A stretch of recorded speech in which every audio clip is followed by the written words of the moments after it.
This is the Blackboard tour video for History 132.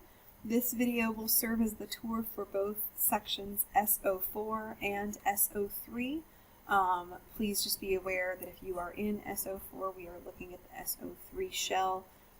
You guys each meet on different days, so your shell has your own days and due dates in it that may vary slightly from what is in here. Now the content and the layout is the exact same, so this will be able to show you exactly what your shell is going to look like. So this is your landing page. You're going to come in on the announcement. This is what is going out to you on the first day of class. There are also some things that are similar that are going out in the email to you on Friday before classes start, with instructions on how to access the class meetings. So let's start. This is the announcements page. Again, I said it'll be announcements. They'll go out as emails as well, which I mentioned in that syllabus tour video for you guys. So let's check it out. We've got course information here. You go into the My Instructor section of course information. It's me, and this has my office hours information. It's got my email address. It's got my Google Voice phone number. My office phone number is also listed on my syllabus. I put this one here because this is the one that I can answer every day, Monday through Friday. There are days when I will not be working in my office at JCC, but I'll be working in my office at home. So I put that there, but both numbers are available to you on the syllabus. All office hours will be virtual unless the situation dictates otherwise. If you wish to meet with me in person, we're going to do that outside. So you'll need to email me and set up an appointment. I can do that if your situation requires us to meet in person. Now with virtual meetings, we can do screen sharing, we can look at documents, we can look at homework, and since we're going to be meeting virtually anyway, all of your comments and feedback from me will be given virtually through Blackboard. So we will both have access to that and screen sharing tools when we meet virtually. So just keep that in mind, that if you do need to meet in person, we'll take a stroll outside. We'll both wear our masks. We'll be super safe, and we can set that up if you need to. So the Monday, Wednesday virtual office hours have a link right there through Skype, which you have access to through your JCC Microsoft Office tools. Tuesday, Thursday has its own link there. And I'm going to have these open at these times. So you can just pop on in and, say hey, because I'll have it open. You don't have to make an appointment for the virtual office hours. And below that is just a little bit of information about me. I'm excited to teach this class, Synchronous Virtual, because, this is a first for JCC, and that means we kind of get to play around with it and see what we want to do and what works for us. And more on that in just a minute when we get to the weekly lessons section. So back in course information, there's also the syllabus and general policies. You're going to see this Blackboard tour video that I'm currently recording. It's going to be right in here. But for now, it's not there because I'm making it right now. So the syllabus video is here. The syllabus document itself is right here. As I had mentioned, you'll need to mark this reviewed. This is going to be due, you got to mark it reviewed by Friday. It would be really ideal if you did it before the first day of class because, we're going to be talking about stuff, policies, assignments, grades, things that are all addressed in the, Blackboard, or no, this is Blackboard, the syllabus video. So you might want to take a look at that before Friday, but you have to look at it by Friday and you have to mark it reviewed. Now, the video is being weird, so I did include the link here. SO4 class, I think your video is fine. But SO3, for some reason, it was being super angry, so I did include the link. You also have a general policies thing here that you'll need to read and mark reviewed as well by Friday. So that is the course information tab. So let's head over to weekly lessons. And in here, you will see that we've got everything laid out for the entire semester. Because, nerd alert, I like to be super organized. So if we go into the first one, you've got your enrollment verification quiz because we meet synchronously. You have that. It's due on the 19th, which is the census date. The reading breakdown, let's take a look at that. And I think you may have seen that is a mark reviewed situation as well. But let's go through it and please really read it before you mark a review. Don't let this count because I'm not going to cover everything in here. So this is our entire schedule.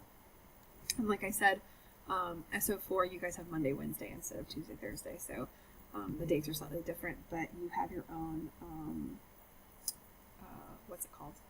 It's a reading breakdown that's got its own dates on it in that same area on your Blackboard shell, so you can check that out. So as you can see, every single week is laid out. Which is pretty neat. So it's got, you know, even when a little assignment is due, it's got that, and when that's due, when the exam is due, it's got that, and when that's due. Remember that for Give Me Liberty, we have page numbers, and it says up here it's abbreviated GML. For Voices of Freedom, abbreviated VOF, we have document numbers, so be sure to pay attention to that. For BB, that notes other reading assignments. You've got 3 constitutional amendments to read for the first week of class. And that is how it goes. In BB, we've also got some other documents that are both through History Study Center, which I have instructions on how to access those if you're not on campus. So we'll take a look at that in just a minute. But I hope that this shows you that you will never not know what's expected of you. Everything is here for the entire semester. So we know what we're going to do on week 16 when we get into class on week 1. Okay, so you'll need to read that and mark it reviewed by the 14th. The next thing is our primary document checklist. Now this is just something to keep in mind as you read primary documents. We also have that activity analyzing primary documents that I think we have in week 2, I think. That is going to be something you're going to complete that will help you kind of understand how that works. For the primary document checklist, these are just questions to ask as you read these primary documents, because you may have never read anything written by someone in 1890, and that's okay.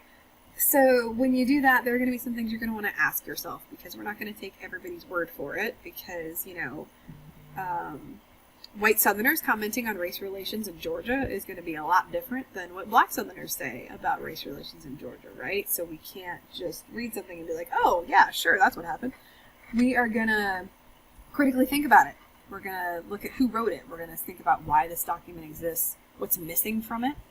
In addition to the main subject, what other information can we get out of it? Sometimes letters by like notable women in society not only talk about a specific, you know, political issue, but they also maybe talk about, you know, what they did with their kids, like how they taught them something that morning, or, you know, something socially, and that tells us a little bit more about the culture and the family structure of the period. So that's, you know, it might be about a political subject, but it might have other information that helps us too. So these are just things to take a look at as you're reading those primary documents, and just to think about. There's a handout, Is This Plagiarism? I mentioned in the syllabus that this is for you to peruse. Please take a look at this if you're not sure what constitutes cheating or plagiarism. After you've given it a good look-see, please feel free to reach out to me. We also have the writing tips worksheet. This is going to be super duper important. It's also in the week that we have our discussion of how to write a history paper. So I adapted this from a mentor of mine at NC State, and it's got so much good information. That's why I was like, I'm going to use this, because it's really good. It's got all these great things that you need to think about when you're writing a formal history paper. Avoid excessive use of to be, like is and was, and it has examples on how to fix that. So all of these, it doesn't just tell you don't do that, it shows you examples of how to fix them, like passive voice. We like to have active voice, you know, instead of were fighting, fought, instead of was dismissed. We like to have that in our historical writing. There are a bunch of other things here that I really, really want you to look over. I'm not going to go through the whole thing right now because you need to read it yourself, but these are just things to think about in terms of what you need to have, and dates. You know, you don't have the apostrophe in there, it's just 1950s. And you can see this in our textbook. So if you're not sure how to, whether or not something's capitalized or what kind of punctuation it may have, odds are we've read about it already by the time you're researching and looking into writing about it. So check your books, check your lecture notes. You may have that information already at your disposal. Other really good tips in here, you know, chronology. Please don't jump around in time. You need to go in chronological order when you talk about your events and things and your evidence. So, all kinds of different really good stuff in here. Regions are capitalized, but directions are not. Again, like this just has a bunch of really important stuff. And, advice on how to start. Thesis guidelines. You're not going to have to worry about a 10 to 12 page paper or a 20 page paper. You can stick with this 3 to 5 page. And then it's got structure of a 5-page paper, so something that you want to think about when you write your paper. It's about halfway into the semester that we'll have those. Notation. This is probably going to be your best friend here. Now, historians usually use footnotes. Typically, we use something called Chicago style. Unfortunately, JCC is not equipped to tutor in the citation method, so I cannot require it. If you want to explore Chicago style and try footnotes, they're fun, they're clean, I love them. If you want to give that a try, feel free to reach out to me. I'll send you resources on how to do it, and you are welcome to write your paper in that manner. I just can't require it. So, this is just information on how to cite. And, let's see. So even if, like I've got a tip here, even if the quote is in the middle of the sentence, the citation still goes at the end of the sentence. And works cited page, this is going to be how to cite different types of sources. The EG is how it's going to look on your works cited page. The S is going to be how it's in the sentences, like up here. This has Give Me Liberty and Voices of Freedom. There are 2 different ways to cite Voices of Freedom. You can do the page number or you can do the document number. Article in a scholarly journal, primary document on Blackboard, and video from Blackboard, because I don't think you guys have any videos on Blackboard. Oh wait, no, 132. Yes, you do. You have some good ones, including Eyes on the Prize. So that's an example of a good one for that. And then class lectures, how to cite those. So this writing tips sheet is really, take a look at it, reference it regularly when you're writing. It's really going to help quite a bit. So let's see, let's go back out. It's got, so these sections, it's got things that are due, like small and large. The large assignments and small assignments are in your reading breakdown. The large assignments are on your syllabus. Everything with the due date, except for those big inquisitives, because I couldn't link them in Blackboard, but everything else with a due date is on the course calendar in Blackboard itself. These are on the reading breakdown and here as well. So you can find the due date for anything in just about like 3 or 4 places. Again, I really want to make sure you guys know exactly what's expected of you and when things are due. So I had mentioned the History Study Center stuff. Let's click in and just take a look at that. You'll see the book chapters.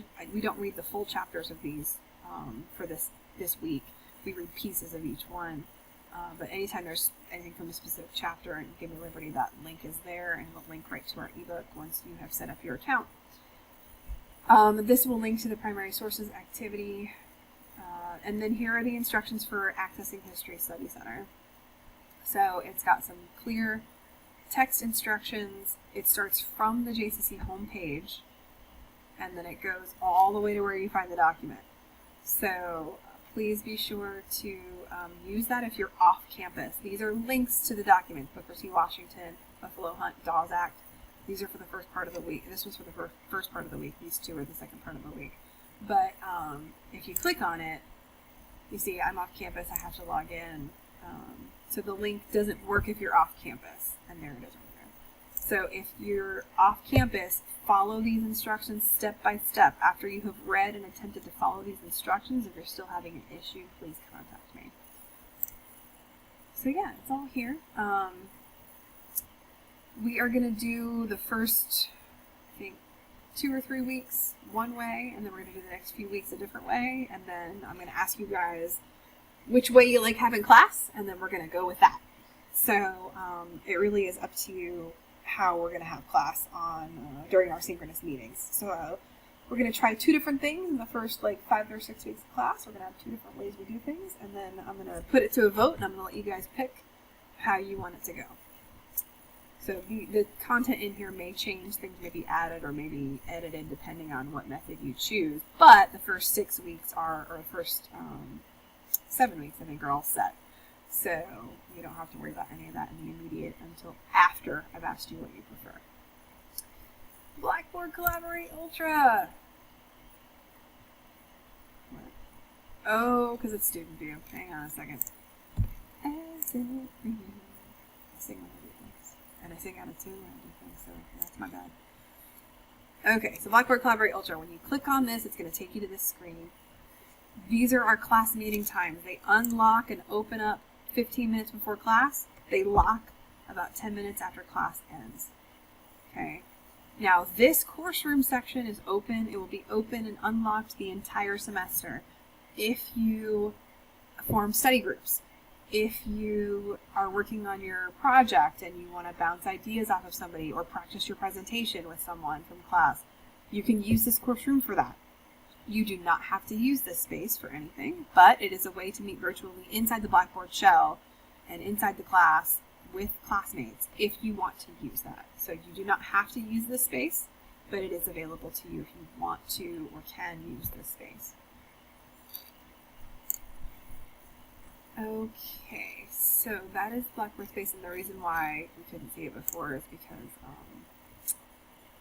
you guys don't have access to it yet as students, and I was in student view, so you could look at it the way you're going to look at it. Now on Monday at 8 a.m., when you guys have access to the course, you'll be able to click in there and see the course room, and then the sessions will be in there when they're ready to go. So the e-text section, that is empty right now. So I am waiting on links. I hopefully will get them today for the entire, which I'm recording this on Friday, by the way, before classes start. I'm hoping to get the links to the full books, both Give Me Liberty and Voices of Freedom, Volume 2, to put in here in your e-text and course resources, just so you have links to the full books, to both full books. Now, when you log into your Norton account, you'll be able to just access those and call them up once you plug in your code. So you don't necessarily need to use these links, but I do want to have something here for you, just in case you want to just be able to click into them from Blackboard. So they're not there yet, because I'm still waiting from the publisher to get those links. But once I do have them, they will go in there. And I think that's it. The only other thing I would mention is that just remember, you've got the help information for JOLT if you have any sort of Blackboard issues. If you're going to be on campus at all, this has important safety information. JCC resources, student clubs, that includes History Club, woo woo, shameless plug. And then information on student help and tutoring and things like that. We do have online tutoring, so if you don't feel comfortable coming in, you can get tutoring online. So I hope that was informative and helpful to you. And if you have any questions, please feel free to ask me during our first class meeting about something that you've seen in this Blackboard video or in the syllabus tour video that you have questions about. If you have questions on how to access Blackboard Collaborate, please email me directly. Don't wait until the first day of class, because I do want to make sure that for the first day of class, all of you know how to get into the class and we're all set and ready to go. I'm excited for a great semester, and I look forward to meeting all of you.